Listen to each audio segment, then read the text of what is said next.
Pardon the interruption, but I'm Sean Humphrey, and Orlando's hometown team should have been in the college football playoff.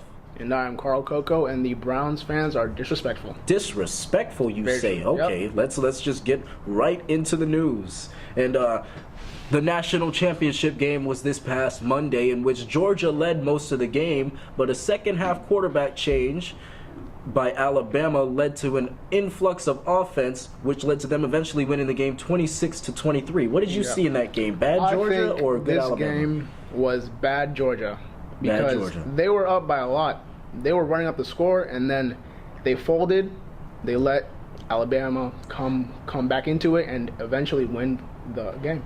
That's something we see a lot with Georgia teams who play in that stadium, if you know what I'm saying. Sheesh. Yikes. Ooh. But I don't think it was bad Georgia, regardless of their history of choking in big moments. I think this was good Alabama. A coaching decision by Nick Saban to go to the backup quarterback. Jalen Hurts, as highly touted as he may be, is not a man who is good at finding the open receiver. We saw that. We saw that. Multiple receivers open. You know what Georgia did? They just loaded the box and hoped he threw the ball because he couldn't throw the ball. He couldn't find the open receiver, and it showed in the first half of that game when Georgia took that lead, and which they should have kept. They should have kept the lead, of course, but it was hard for them. They struggled with the quarterback change, which caused a lot of offense for Alabama. And you look at it, the last 10 years, Carl Coco, who's the best quarterback to come out of Alabama? A.J. McCarron, a backup for the Cincinnati Bengals. A backup? This dude, a backup. Okay. There have not been good quarterbacks in Alabama's system, and that won't change very soon unless they gain a reputation for producing good quarterbacks. All right.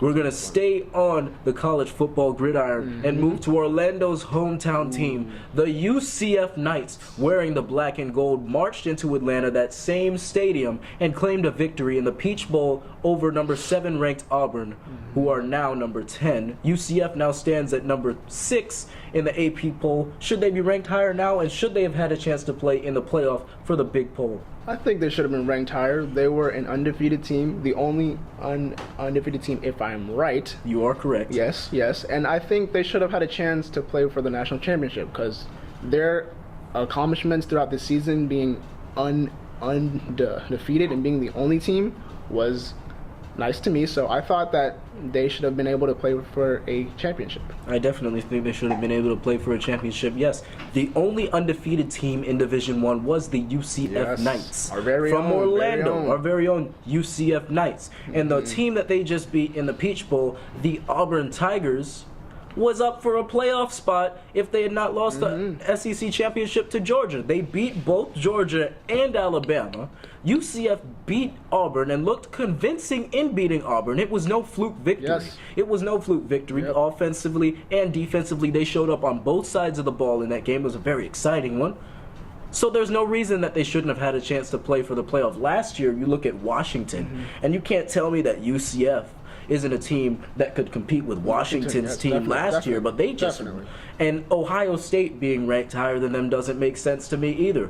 They just wanted a big college to rank ahead of UCF. I think that's what the committee did, and the committee needs to get their act together and needs to figure it out. Next year, years in the future, UCF is still going to be good. They have a coach that'll bring in that offensive scheme, that'll bring more recruits. The largest enrollment in the United States for college is University of Central Florida. They're going to be good for years to come, and the committee needs to take notice. All right, Coco, we're going to move forward to NFL football and the Cleveland Browns. The Cleveland Browns have set a record for being the only team to go without a win. The second team. Second team. Whatever. But their fans held a parade for this accomplishment, which I think is very disrespectful. Very disrespectful. If I were a player, I wouldn't want to play for those fans, seeing how they took joy in us losing. So, Sean, what do you think? Well, I don't think they took joy in the team losing. From what I heard, the parade was something like, it was more of a protest to show that management is not doing their job. And they haven't been doing their job correctly. It goes from the top down, the owner on down.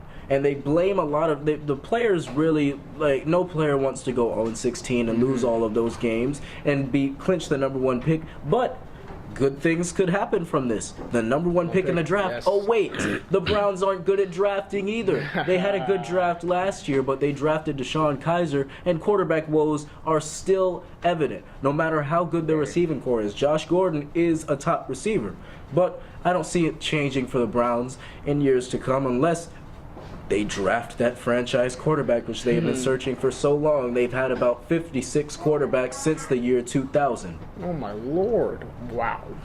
Not exactly 56, but you get the picture, Coco. All right, that just about does it for this week. Yes. Same time next week, Knuckleheads. I'm Sean Humphrey. And I'm Carl Coco. We're out.